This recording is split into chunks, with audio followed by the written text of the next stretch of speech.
So this is the next chapter. ठीक है. NCERT is में this is shown as ninth. ठीक है. This is the radiation, heat balance and temperature we are going to talk about. ठीक है. इन सब चीज़ों के बारे में बात करेंगे. We have already discussed about the atmosphere. हमने उस एटमॉस्फेयर का स्ट्रक्चर देख लिया एंड हमने उसका कॉम्पोजिशन देख लिया. ठीक है. अब जैसे जैसे हम आगे बढ़ते जाएंगे हमारी जो पोजीशन है वो स्ट्रोंग होती जाएगी and will be able to do more than what is required.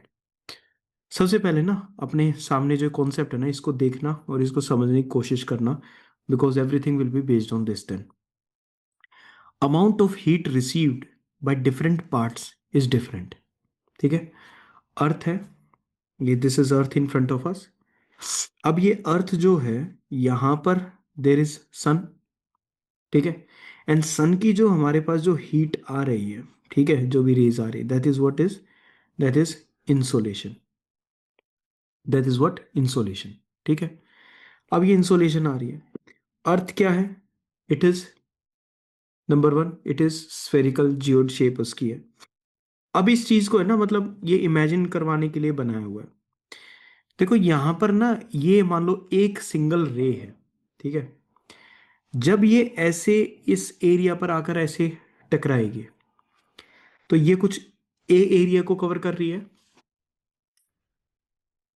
जब मैं ये थोड़ी सी ऊपर की तरफ यहां पर जाएगी ये बी एरिया को कवर कर रही है. और सेम रे जब इस एरिया में आएगी और बेसिकली वो ऐसे आती हैं तो वो सी एरिया को कवर करेंगी. अब तुमने एक चीज नोटिस करी और इसको ना फिर सेट कर लेना, इसमें सवाल वाल इधर से उधर वो मत करना, कि अगर मैं कुछ हीट लेता हूं और उसको एक पर्टिकुलर एरिया पर थ्रो करता हूं और सेम हीट को मैं ज्यादा एरिया पर थ्रो करता हूं, उसकी इंटेंसिटी ज्यादा कहां पर है, कहां पर वो ज्यादा हीट करेगी? ए एरिया पर. ए, क्योंकि सी वाले एरिया पर वो ज्यादा फैल गई. ठीक है. ये तो जब है जब ये मैं इनको पैरेलल रन कर रहा हूं. सोच के देखो अगर इस थर्ड वाली रे को भी अगर मैंने यहां से लेकर आया होता तो ये और ज्यादा फैलती. ठीक है.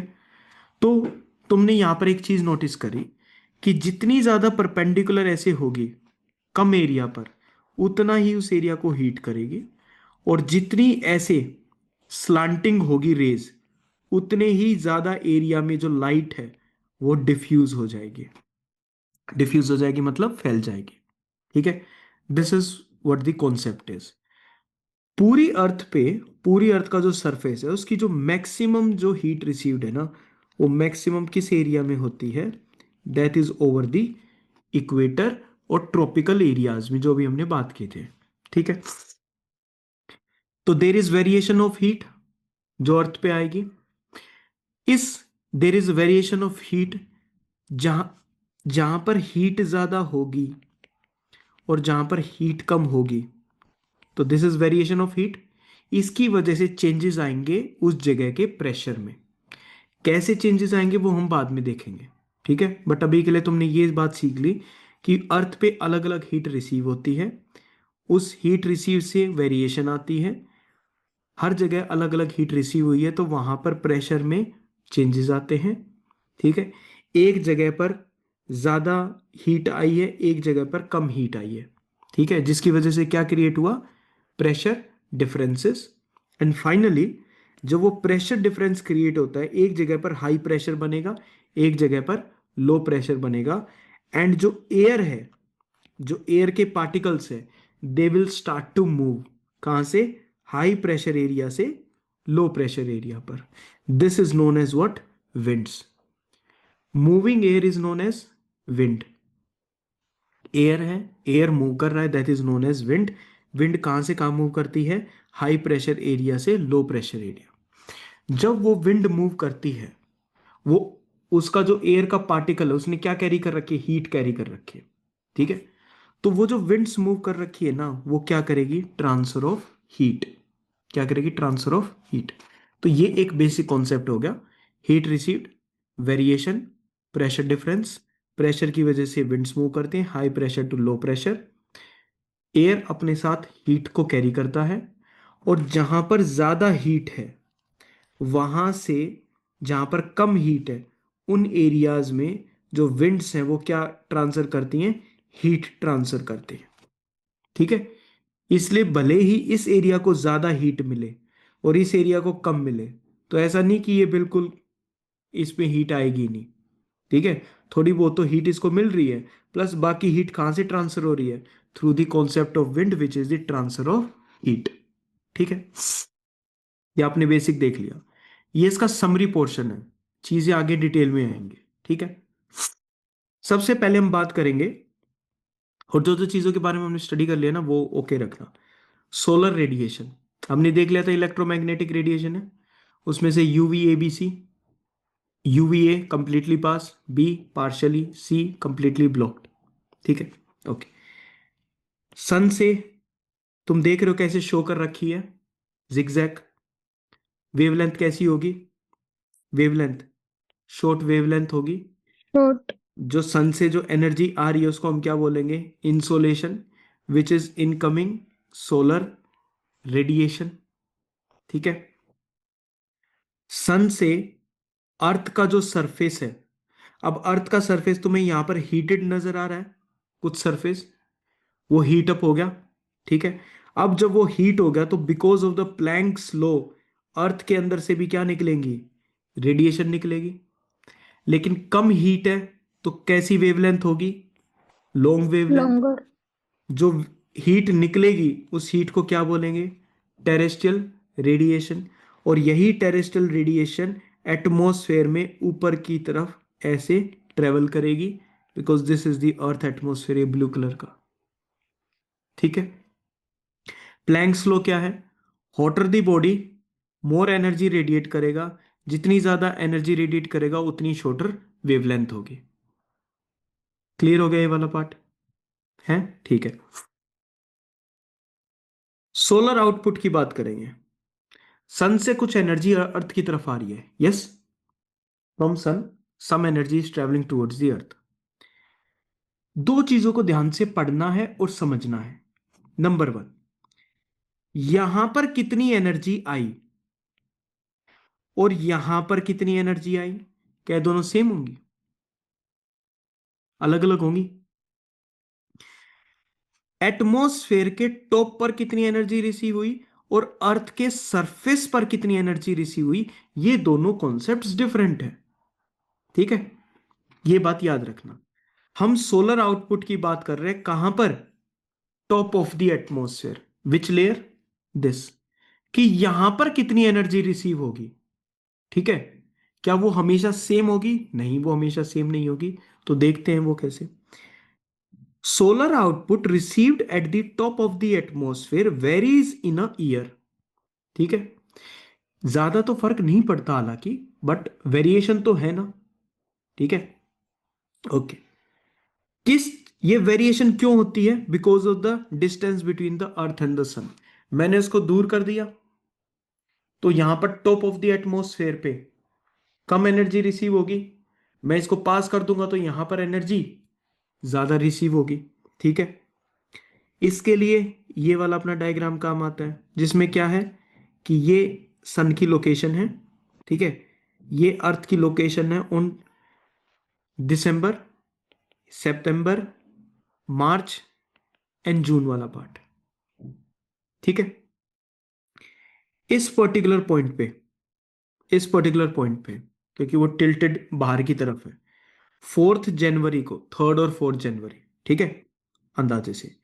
Now this particular point is known as perihelion, वो सन के सबसे ज्यादा पास है, वो सन के क्या है, सबसे ज्यादा पास है। ठीक है, number one thing, this particular point which is the point of aphelion is the maximum distance from the sun. ये कब आता है, 4 जुलाई को। ठीक है, तो 3 जनवरी, 4 जनवरी और 4 जुलाई, कहीं पर तुम्हें थर्ड भी लिखा मिलेगा तो उससे ऐसा घबराने का नहीं इसमें। ठीक है, ओके। तो हम क्या बात कर रहे हैं कि जो अर्थ है ना वो सन से सबसे कम डिस्टेंस पर है, कब, जनवरी के पीरियड में। ठीक है, जुलाई वाले पीरियड में वो सन से मैक्सिमम डिस्टेंस पर दूर है। इन दोनों पोजीशंस को क्या बोलते हैं? पेरीहीलियन, पेरी पास, ठीक है। हीलियन, हीलियन वर्ड जब यूज करते हैं जब सेंटर में सन हो, सेंटर में जब सन होगा तो उस वाली पोजीशन को डिस्क्राइब करने के लिए हम क्या यूज करते हैं? हीलियन वर्ड यूज करते हैं एज अ सफिक्स, पीछे लगाने के लिए।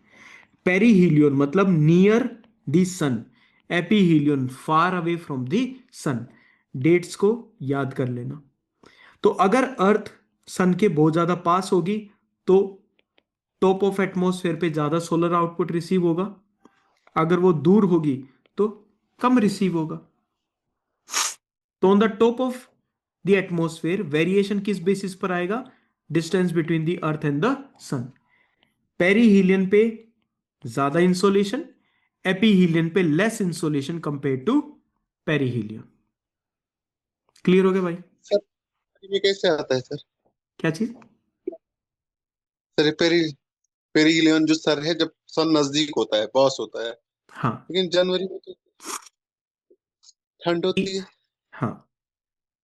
अब ये हमारी अर्थ है, पॉइंट लेजिबल है उसका।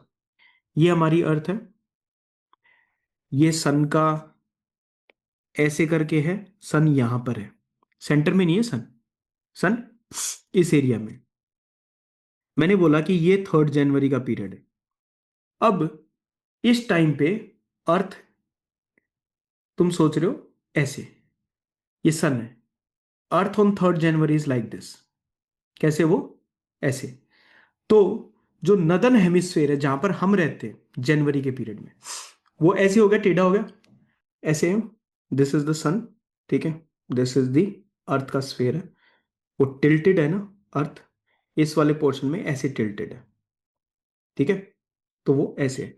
तो जो नॉर्थ वाला जो हिस्सा है वो सन की तरफ टिल्टेड नहीं है, वो सन से दूर टिल्टेड है। दूर टिल्टेड होने की वजह से जो नदन वाला जो पार्ट है, ठीक है, can you see over here कि ये सन से अपोजिट की तरफ टिल्टेड है, ठीक है। अपोजिट की तरफ टिल्टेड होने की वजह से ये वाला एरिया जहां पर इंडिया है, ठीक है, अब वो सन से एक स्लांटिंग डिस्टेंस पे है। और अभी हमने ऊपर बात करी थी जब रेज ऐसे स्लांटिंग होंगी उसका इंपैक्ट कम हो जाएगा, ठीक है। ठीक है। जो डिस्टेंस है, अभी क्या मैंने आपको ये बात बताई थी कि इस डिस्टेंस से ज्यादा फर्क नहीं पड़ता है। असली फर्क किससे पड़ता है? टिल्ट से, कि टिल्ट किस तरफ है। अब देखो सन यहां से इन दोनों जगहों के बीच में 5 मिलियन किलोमीटर्स का ऑलमोस्ट फर्क है शायद, ठीक है। तो लेकिन टिल्ट किस तरफ है? सन की तरफ टिल्टेड है। तो मतलब जो सन की रेज आएंगी वो ऐसे डायरेक्ट आ रही है, तो डायरेक्ट आ रही है तो ज्यादा हीटअप है, समर हो जाता है, ठीक है। तो जुलाई वाले एरिया में, जून जुलाई वाले एरिया में समर आएगा। कहां पर? मैं नदर्न हेमिस्फेयर की बात कर रहा हूं। अब सोच के देखो, व्हाट अबाउट सदर्न हेमिस्फेयर? एक तो वो सन के ज्यादा पास भी है और सन की तरफ टिल्टेड भी है ना। तो यहां पर ज्यादा गर्मी होगी और यहां पर ठंड होगी। क्यों?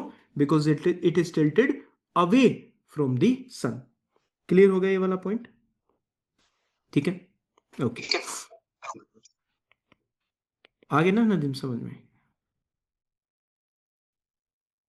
जिस तरह आगे समझ। हाँ।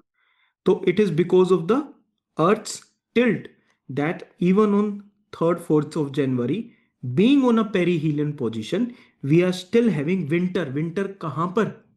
कहां विंटर है? Northern northern hemisphere. हेमिस्फेयर। पूरी अर्थ पे तो नहीं है। सदर्न वाला क्या समर में आया हुआ है। ओके, ठीक है। अभी क्या बताया मैंने? No major effect of the distance. क्यों? बीच में कोई ऐसी चीज ही नहीं है जो सनरेज को ज्यादा रोक सके। तो वो दूर से आ रही है, वो पास से आ रही है, पहुंच तो जाएगी ना वो। हाँ, दैट डजेंट मैटर, ठीक है। और जितनी स्पीड की लाइट ऑफ स्पीड है उससे उसको डिस्टेंस भी फर्क नहीं पड़ता। सेकंड जो चीज है इंसोलेशन, सरफेस ऑफ द अर्थ। अभी तक हमने बात करी on the top of atmosphere, अब हम बात करेंगे सरफेस ऑफ द अर्थ। समझो, एक तो अमाउंट, कितनी इंसोलेशन है, और उसकी इंटेंसिटी कितनी है, अमाउंट कितनी आ रही है। अच्छा, ऐसा हो सकता है कि अमाउंट 100 आ रहा हो, लेकिन एक में इंटेंसिटी 50 और एक में 100% इंटेंसिटी।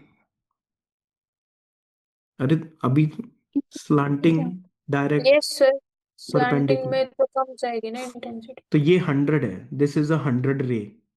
ऐसे लगेगी तो 100% इंटेंसिटी, ऐसे जाएगी तो 50% हो गया।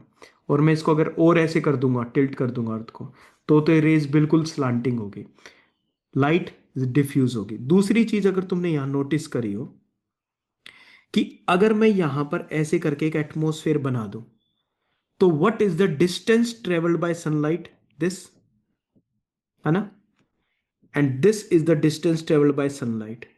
दोनों में कौन सा डिस्टेंस ज्यादा है, सी पोजीशन का डिस्टेंस ज्यादा है। और जितना ज्यादा एटमॉस्फेयर से इंसोलेशन ट्रेवल करेंगी, उतनी ज्यादा वो स्कैटर्ड होती चली जाएगी, उतनी ज्यादा वो डिफ्यूज हो जाएगी। खाली एरिया तो है नहीं, देखा था ना तुमने, वाटर वेपर भी कैप्चर कर रहा है, सब धीरे धीरे थोड़ा थोड़ा कैप्चर कर रहे हैं। कार्बन डाइऑक्साइड तो नहीं कर रहा कैप्चर, क्यों? क्योंकि वो ओपेक है ना उससे। वो ट्रांसपेरेंट है स्टार्टिंग में। ठीक है, very good, okay. Amount, intensity of insolation very करेंगी, डे में भी, दिन में कितनी आ रही है, मॉर्निंग में कितनी, इवनिंग में कितनी है, गर्मियों के सीजन में क्या अमाउंट है, इंटेंसिटी है, और आज इस साल में कितनी है और अगले साल में कितनी है, उसमें भी इंटेंसिटी वेरी करेगी। ठीक है, तो amount and intensity of insolation with vary according to the day, in season and years, and what are the factors that cause this variation, ये इंपॉर्टेंट है सबसे ज्यादा। व्हाट आर द फैक्टर्स, ये 5 factors तुम्हें याद रखने हैं। What are the factors based on which surface पे आने वाली इंसोलेशन वेरी करती है। Number 1, rotation of earth on its axis. सबसे पहले तो अर्थ रोटेट कर रही है, किस पर रोटेट कर रही है, अपने एक्सिस पे कर रही है। जो ये अर्थ ऐसे घूम के ऐसे बनाएगी, ये पूरा प्लेन एरिया है ना, ये उसका क्या है, ऑर्बिट। ये इसका क्या है, ऑर्बिट। और ये ऑर्बिट को कल पूरा भर दो, ये क्या बन गया, एक प्लेट बन गई। It is a orbital plane, it is the plane of orbit. Earth का जो एक्सिस है वो कितने पर बेंड है, 66.5 degree to the plane of orbit. Perpendicular से कितना है, 23 एंड 23.5। हाफ। हम हमेशा किस चीज को देखते हैं, इस वाले एंगल को देखते हैं ना, कि अर्थ टिल्टेड है, किससे, परपेंडिकुलर से।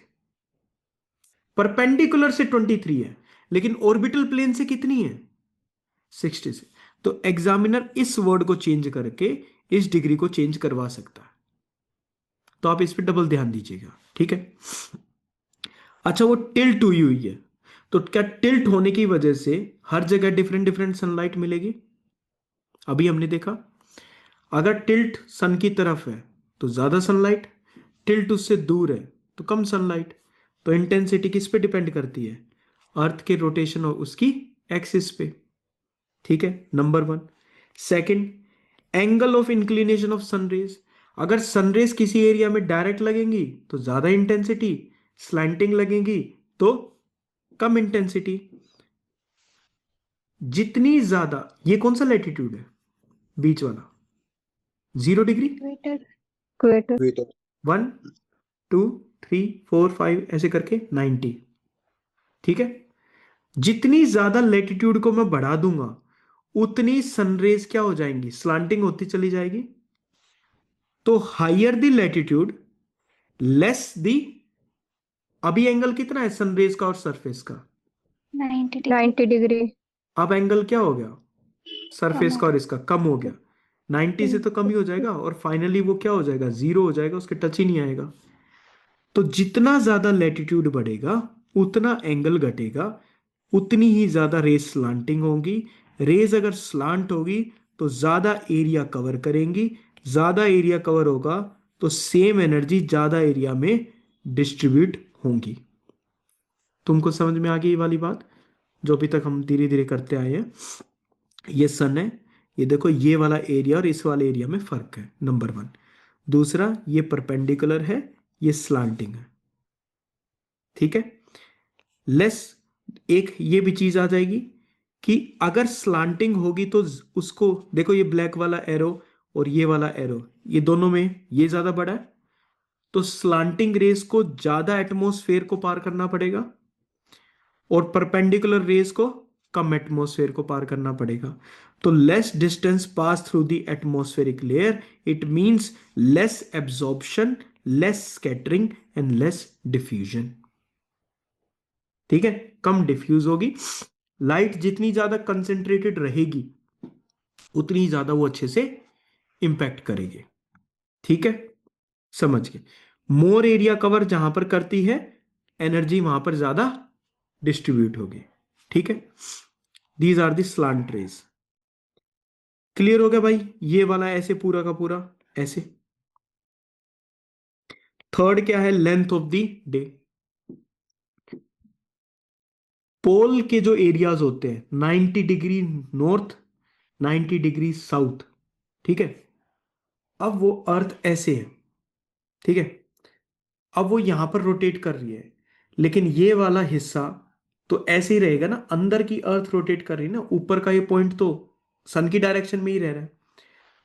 6 महीने तक ये एरिया सन की तरफ ही रहेगा, तो नॉर्थ पोल पे 6 महीने तक सनलाइट दिखती रहेगी। समझ आई बात। जब ये एरिया उधर चला जाएगा तो ये एरिया ऐसा हो जाएगा।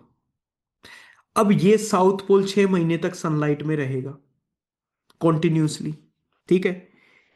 लेंथ की जितनी ज्यादा डे होगी, जितनी देर तक सन रहेगा उतनी ज्यादा उसको हीट मिलेगी। Transparency of the atmosphere, atmosphere ज्यादा कवर्ड हो गया, इंटेंसिटी कम हो जाएगी ना सरफेस पे, ठीक है। एटमॉस्फेयर ज्यादा ट्रांसपेरेंट हो गया, क्लाउड्स नहीं है, कुछ भी नहीं है, डायरेक्ट सनलाइट एंटर कर रही है। कॉन्फ़िगरेशन ऑफ लैंड, ये सरफेस है, this is the surface. Sunlight आई, इस सरफेस पे ग्रास है, ट्रीज है, इसके अंदर डिफ्यूज होगी और यहां पर सारी हीट आ गई, ठीक है। यहां पर है वाटर, आई कुछ तो अंदर पेनिट्रेट करगी और कुछ रिफ्लेक्ट बैक होगी, ठीक है। किस जगह पर लैंड है और किस जगह पर वाटर है, ये चीज भी डिसाइड करेगी कि अर्थ के पास कितनी इंसोलेशन इंटेंसिटी के साथ रिसीव होगी। जिस एरिया में ज्यादा लैंड है वहां ज्यादा रिसीव होगी, जिस एरिया में कम लैंड है वहां कम रिसीव होगी।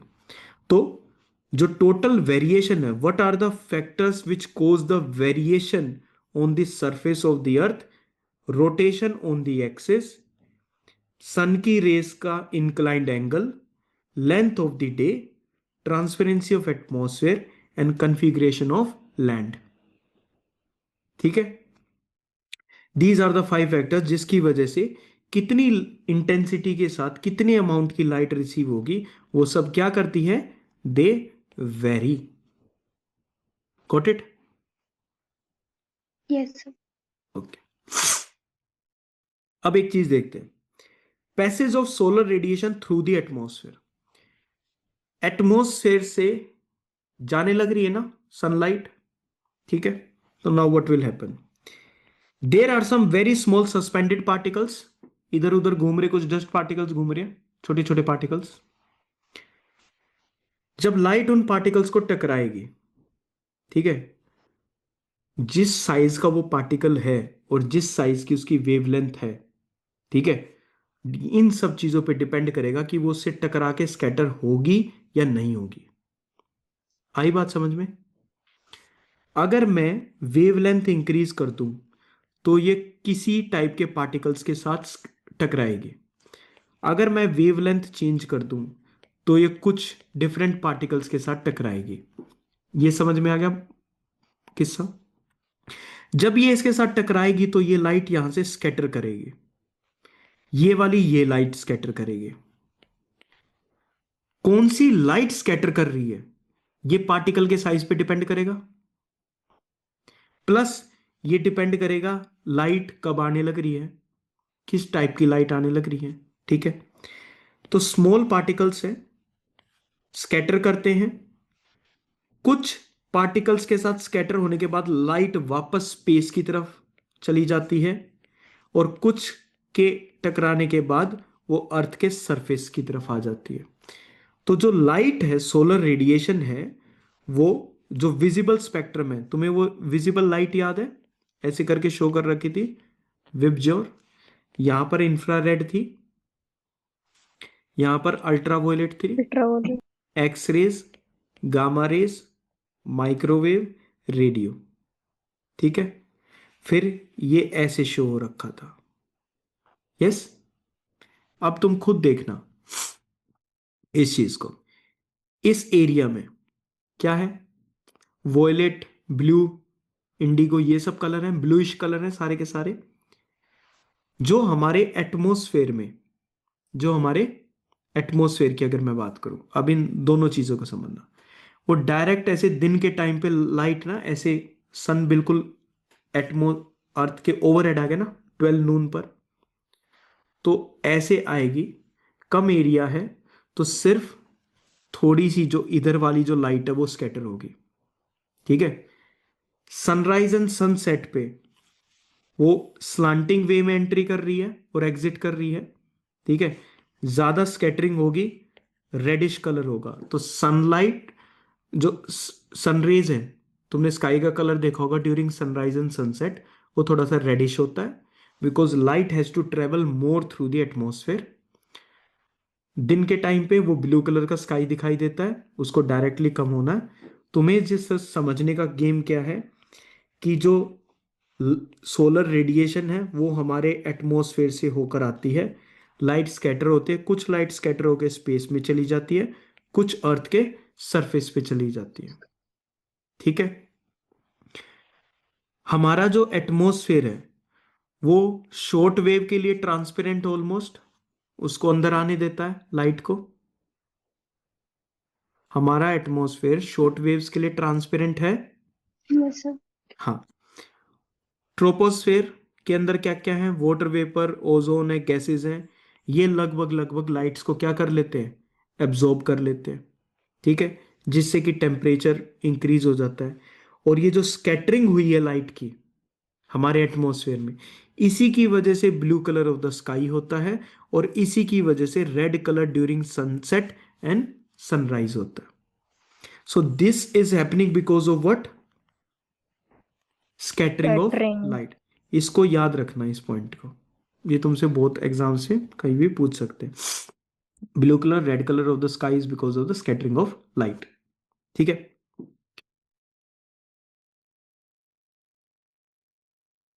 सरफेस, एटमॉस्फेयर का टॉप हमने यहां पर देख ली, कितनी लाइट रिसीव होगी किस पे डिपेंड करेगा, distance, scattering of the light. Distance, distance पे डिपेंड करेगा। एटमॉस्फेयर के टॉप पर कितनी लाइट रिसीव होगी डिस्टेंस पे डिपेंड करेगा। सरफेस पे कितनी लाइट रिसीव होगी, 5 फैक्टर्स हैं, कौन कौन से, configuration of land, configuration, land, angle of angle inclination, of inclination, length of day, length of the day, length of the day, transparency of the atmosphere, transparency of atmosphere, rotational axis of the earth. ठीक है, इन 5 चीजों पे depend करेगा इस surface पे कितनी पहुंचेगी। अब नेक्स्ट वाले एरिया पे आ जाते हैं कि क्या अर्थ के पूरे सरफेस पे, यहां पर, यहां पर और यहां पर, क्या इन सब जगह सेम अमाउंट की लाइट पहुंची? Answer is no. इक्वेटर पे ज्यादा होगी और पोल्स पे कम होगी। तो अब इस डायग्राम को बड़े ध्यान से देखना, ये मैं तो सोच सोच के बनाएगी, सारा का सारा एक बार समझ में आ गया तो you will get it all through. वो मजाक तो ना कर रहा था कि एनसीईआरटी के डायग्राम्स का कोड वो मुझे दे दो, ठीक है। अब समझो इस चीज को कि ये क्या है। ये पूरा का पूरा ग्रे कलर का लैंड है, ये ब्लू कलर का क्या है, वाटर है। इस लैंड पे भी ये रेड कलर का एरिया ट्रॉपिक्स को शो कर रहा है, और इसी लैंड के ऊपर ये ब्लू कलर का एरिया पोल्स को शो कर रहा है। जो भी सनलाइट आएगी ट्रॉपिक्स के एरिया में ज्यादा आएगी, 320 वोट्स पर मीटर स्क्वायर, इतनी एनर्जी रिसीव होगी। पोल्स वाले एरिया में एनर्जी कम रिसीव होगी। नंबर वन थिंग, क्योंकि ये ट्रॉपिक्स का एरिया है तो यहां से कन्वेक्टिव करंट्स ऊपर की तरफ जाएंगे और क्या फॉर्म करेंगे? क्लाउड्स। ठीक है, क्लाउड्स अगर फॉर्म करेंगे तो ज्यादा सनलाइट इतनी नहीं आ पाएगी। तो सबसे ज्यादा सनलाइट कहां पर आएगी? वो ना पोल्स में आएगी ना ट्रॉपिक्स पे आएगी, वो आएगी किस वाले एरिया में? सब ट्रॉपिकल डेजर्ट्स में। इस एरिया में, ये हैं एरियाज ऑफ सब ट्रॉपिकल डेजर्ट्स, और इस एरिया के अंदर आएगी मैक्सिमम इंसोलेशन, क्योंकि यहां पर लीस्ट अमाउंट के क्लाउड्स हैं। क्योंकि ये डेजर्ट का एरिया है तो क्लाउड्स बनेंगे कैसे? नहीं बन सकते। ठीक है, दूसरा, ये ऑलमोस्ट, दूसरा, सब ट्रॉपिकल डेजर्ट्स वाले एरिया में सबसे ज्यादा इंसोलेशन रिसीव होगी। क्या ये पॉइंट याद रहेगा? Maximum insolation on the surface is received by what? Subtropical deserts. Subtropical desert why? because there is no cloud. Cloud formation बहुत कम है या मिनिमम है। ट्रॉपिक्स पे डायरेक्ट सनलाइट आ रही है पर फिर भी क्यों नहीं है? Because of cloud formation. Clear हो गया? ट्रॉपिक्स पे ज्यादा है, इक्वेटर पे कम है बिकॉज ऑफ क्लाउडीनेस। कहां पर ज्यादा है क्लाउड्स? इक्वेटर पे। तो सब ट्रॉपिकल पे सबसे ज्यादा, then tropics, then equator. Temperate और पोलर में क्यों नहीं है? स्लांटिंग है, इतनी एनर्जी रिसीव होती नहीं। ओशन वाटर पे, जो वाटर वाला एरिया, वहां पर लेस एनर्जी रिसीव होगी, less over the oceans. Why? Compare to continents, reflect back. क्या करने लग रही वो? It is reflecting back. एक चीज। दूसरी चीज, वाटर है ना, सबसे ज्यादा तो क्लाउड्स यहीं फॉर्म होंगे, यस और नो? ठीक है, तो दैट्स व्हाई कॉन्टिनेंट्स के और ओशंस के कंपैरिजन में which will have more energy, continents land area पे ज्यादा आएगी, वाटर पे कम आएगी। क्यों लेस आएगी? बिकॉज अगेन वो क्या रीजन है? क्लाउडीनेस का रीजन है। ठीक है, this you have to keep in mind. This is the special distribution, यानी अर्थ के सरफेस पे जो डिफरेंट डिफरेंट स्पेस है वहां पर कितना है, कितनी इंसोलेशन आ रही है। So this is the spatial distribution of insolation. तो अब तुमने सारी इंसोलेशन देख ली, top of the atmosphere, surface पर, और सरफेस में भी डिफरेंट डिफरेंट एरियाज पर।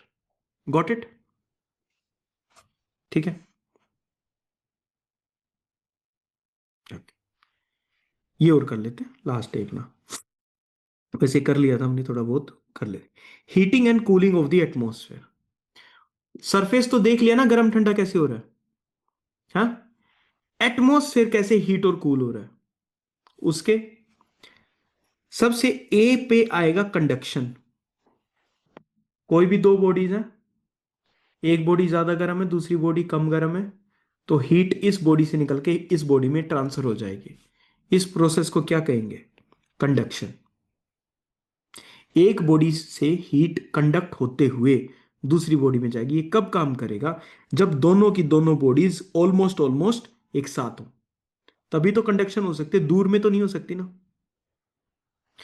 वो पतीले वाला एग्जांपल, ठीक है, गर्म पतीले के तुम हाथ लगा रहे हो, तुम्हारा हाथ जल जाता है बिकॉज वो एनर्जी ज्यादा है, वो आपके में ट्रांसफर हो रही है। ठीक है, that is two bodies in contact जिनका टेम्परेचर सेम नहीं है, तभी तो होगी कंडक्शन। तो सन की रेज की वजह से ये रेड कलर में अर्थ हीटअप होगी, तो ये जो बिल्कुल पास वाला जो एरिया प्रेजेंट है, जो एयर अर्थ के सरफेस के बिल्कुल टच में है, वो एरिया क्या हो जाएगा? It will be heated more. Clear? It will be heated more. जब ये एरिया हीटअप हो जाएगा, ये तो कौन सा एरिया है? Which one is this area? जो सरफेस के बिल्कुल पास में, पास। वो कैसे गर्म होगा? Through the process of conduction. Conduction. यहां पर ए शो रखा है, ए यहां पर दिखा रखा है। ये वाली लेयर्स तो कंडक्शन से तो गर्म नहीं हो सकती, तो ये वाला एरिया कैसे गर्म होगा? ये गर्म होगा Convection. कन्वेक्शन से। हॉट एयर ऊपर की तरफ राइज करेगा, हीट को कैप्चर करके ऊपर ले जाके हीट को ड्रॉप कर देगा। ठीक है, तो वो एरिया किसकी वजह से होगा? कन्वेक्शन की। कन्वेक्शन का क्या बताया था? Air is rising Vertically. Vertically, तो वर्टिकली हीट को ट्रांसमिट करना इज नोन एज कन्वेक्शन। और ये कन्वेक्शन कहां तक सीमित है? ट्रोपोस्फेयर तक। ओनली टिल ट्रोपोस्फेयर ये एरिया को वार्म कर सकता है। Third is advection. ये देख रहे हो, ये रेड हो रखा है अर्थ सरफेस, ये वाला रेड नहीं हो रखा, तो यहां ना तो कंडक्शन हो रही है ना यहां पर कन्वेक्शन हो रही है। Is it correct? तो यहां का एरिया कैसे वार्म अप होगा? जब ये particles high pressure low pressure की वजह से एक जगह से दूसरी जगह मूव करेंगे, तो Horizontal. एयर हॉरिजॉन्टली क्या करने लग रहा है? हीट ट्रांसफर करने लग रहा है। That is known as advection. ए क्या है? कंडक्शन। Conduction. बी क्या है? कन्वेक्शन। Convection. सी क्या है? एडवेक्शन। Advection. हीट पूरा का पूरा एटमॉस्फेयर इन तीन प्रोसेसेस के दम पे हीट अप होता है। ठीक है, हो गया। अर्थ रेडिएट हीट, ये हम देख चुके हैं, ये देख चुके हैं। एडवेक्शन का एग्जाम्पल, जो नदर्न एरियाज में जो लू विंड्स मूव करती हैं, सीजनल विंड्स, गर्म हवाएं होती हैं, वो एक जगह से टेम्परेचर को दूसरी जगह के टेम्परेचर को इंक्रीज कर देती है। ठीक है, so that is the point. ठीक है, ये हो गया सारा का सारा। एटमॉस्फेयर, अब तुमको पता लग गया कि एटमॉस्फेयर, ये जो एटमॉस्फेयर है, क्या ये इंसोलेशन की वजह से गर्म हुआ? नहीं, ये गर्म किसकी वजह से हुआ? टेरेस्ट्रियल रेडिएशंस की वजह से। तो atmosphere is indirectly heated bye terrestrial radiation, और यही टेरेस्ट्रियल रेडिएशन बाद में हीट कहां पर चली जाती है? स्पेस की तरफ। तो इंसोलेशन से हीट आई और टेरेस्ट्रियल रेडिएशन से हीट बाहर चलेगी। टोटल जितनी हीट अर्थ के पास आएगी उतनी ही हीट अर्थ से वापस चली जाएगी। तो ये जो बैलेंस है, ये जो बजट मेंटेन कर रखा है, इसको क्या बोलते हैं? दी हीट बजट। इसको बोलते थे हीट बजट ऑफ दी अर्थ, कि जितनी इनकमिंग आई उतनी ही आउटगोइंग हो गई। ठीक है, और सब अलग अलग चीजें वो करेंगे, कुछ स्कैटर हो जाएगी, कुछ क्लाउड से रिफ्लेक्ट हो जाएगी, कुछ सरफेस से, कुछ एब्जॉर्ब हो जाएगी, फिर वो बाहर रेडिएशन की फॉर्म में निकलेगी, कुछ क्लाउड से एब्जॉर्ब कर लेंगे, कुछ वैसे रेडिएट हो जाएगी, but total incoming will be equal to total outgoing. ठीक है, this is known as what? The heat budget of the earth. ठीक है, हीट बजट क्या है? Radiation received from the sun is equal to radiation from earth and atmosphere radiated back to space। जितनी अर्थ ने radiation receive करी उतनी radiation या तो अर्थ से या एटमॉस्फेयर से वापस स्पेस में चलेगी। This is known as the heat budget of the earth. Question उठता है कि ये क्लाउड ने कैसे रिफ्लेक्ट कर दिया, है ना? क्लाउड रिफ्लेक्ट कर रहा है, पानी रिफ्लेक्ट कर रहा है, लैंड भी रिफ्लेक्ट करता है किसी हद तक। This is known as the albedo of the earth. This is known as the albedo of the earth. Albedo क्या होता है? किसी भी जो पूरा का पूरा, जो लैटिन में अगर देखें तो इट मींस वाइटनेस। एल्बिडो का मतलब इट इज वाइटनेस। सनलाइट का वो फ्रैक्शन जो वापस से रिफ्लेक्ट हो रहा है उसको क्या बोलेंगे? एल्बिडो। क्या बोलेंगे उसको? Albedo. Fraction of sunlight reflected back by a body is known as the albedo of the earth. Earth का एवरेज एल्बिडो कितना है? 0.32। 30। 0.30 का मतलब क्या है? अगर 100 लाइट रिसीव हुई है तो उसमें से 30% of the light will go back. Albedo का स्केल होता है 0 से 1। एल्बिडो का स्केल कितना होता है? It is from 0 to 1। ठीक है, ये 0.30 है। 1 का मतलब क्या है? 1 का मतलब जितनी लाइट आई सारी रिफ्लेक्ट कर दी, दैट इज 1। 0 मतलब जितनी लाइट आई सारी की सारी एब्जॉर्ब कर ली। ठीक है। व्हाइट शर्ट का एल्बिडो ब्लैक शर्ट के एल्बिडो से ज्यादा होगा, है ना? व्हाइट शर्ट ज्यादा रिफ्लेक्ट करती है, ब्लैक कलर ज्यादा एब्जॉर्ब करता है सनलाइट को। ठीक है, ये तुम्हें दे रखे हैं डिफरेंट डिफरेंट एल्बिडो। ठीक है,